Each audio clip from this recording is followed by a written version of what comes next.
In the summer of 1985, Andrew Turner, a student at Bishop Stortford's Kyokushinkai Karate Club, achieved his first Dan black belt grade and decided it was time to open his own dojo in Great Dunmow, Essex.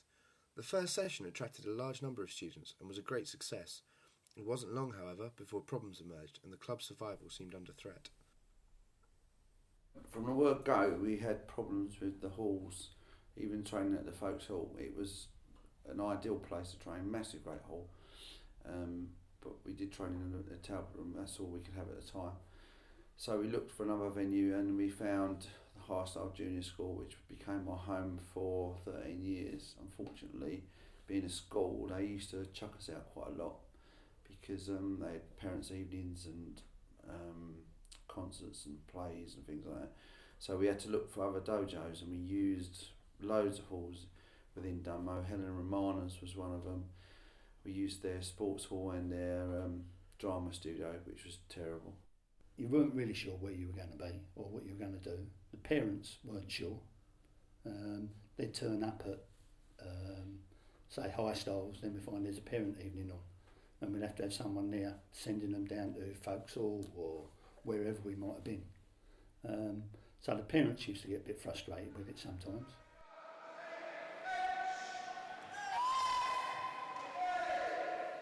Before we used to lose loads and loads of students, and it was hard going for myself and all the instructors because sometimes you'd have like a day's notice to get a hall.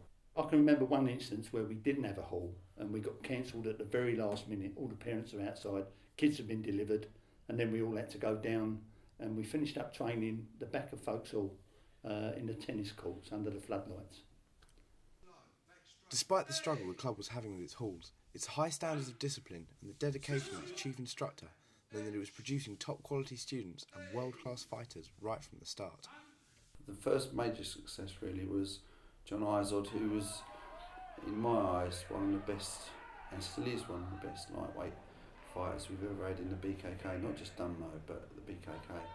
He was so powerful as a lightweight, and lightweight being 67, he just used to smash people up because he was so strong, and no one could stand with him. And he not just had the punches, he had the kicks as well, and he knocked a lot of people out.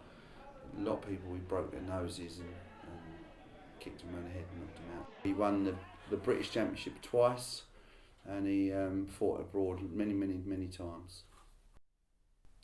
The next great success was Sean Dillon, who started training with me at 15 years old, and Sean just hated to lose. It was his strength.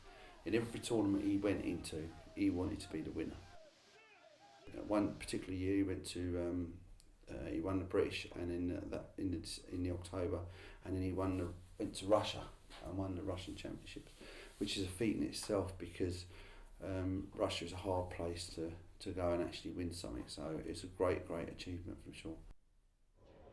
All right, also welcome to the tatami, number 112, Fernandez Miguel from England in red.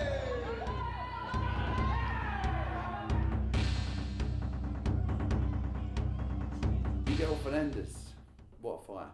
One of our heavyweight fighters at the club, absolutely awesome fighter. When he was training up for the World Tournament, I trained with him for a whole week.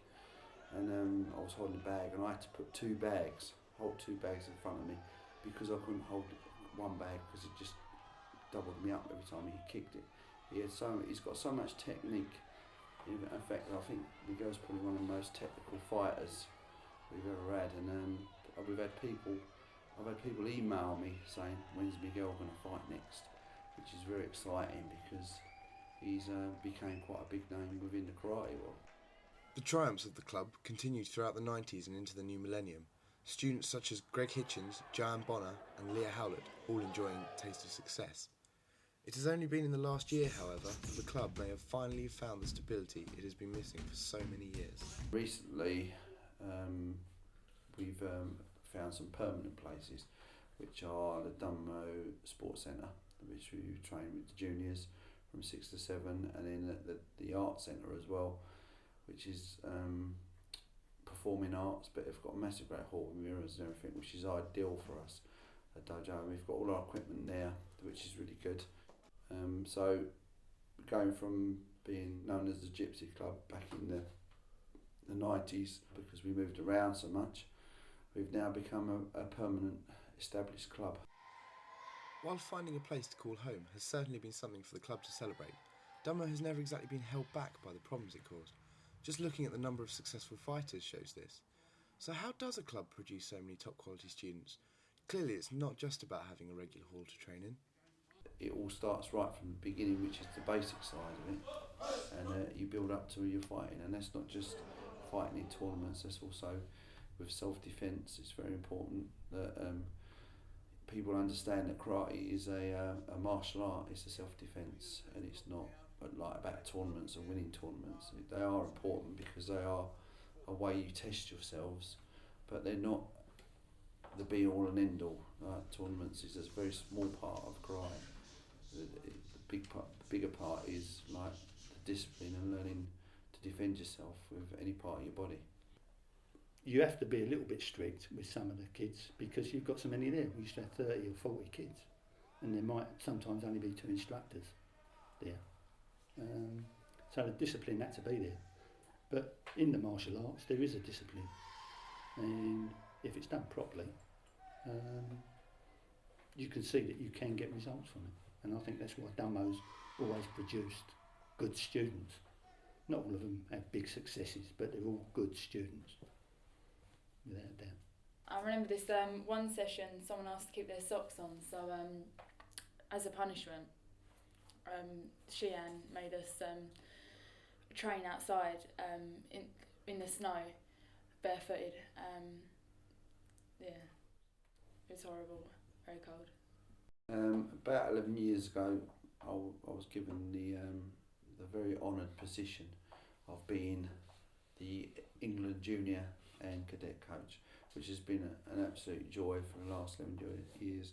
Really hard work, but very, very enjoyable to see the young juniors, England juniors and cadets coming through and fighting into the seniors really, and being very successful in the seniors. With the cadets, we've actually now started taking them abroad to fight in tournaments abroad, which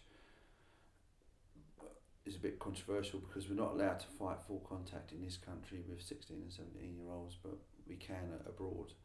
And our own Joanne Bonner actually has fought and been very successful in Holland and Belgium, winning both titles. My biggest achievement would be the British Open, which I did in October. Although I didn't come first, I came third, but it was my first competition fighting with the big kids, the women. So going from cadet to women, yeah, it's a nerve-wracking thing to do. So yeah, I feel like I achieved a lot. So this year is our 25th anniversary, and I can see myself being here for another 25 years. In my 70s, teaching with gi, shouting at kids and everybody, and I should be here until my legs give up, because I'm Kyokushin forever.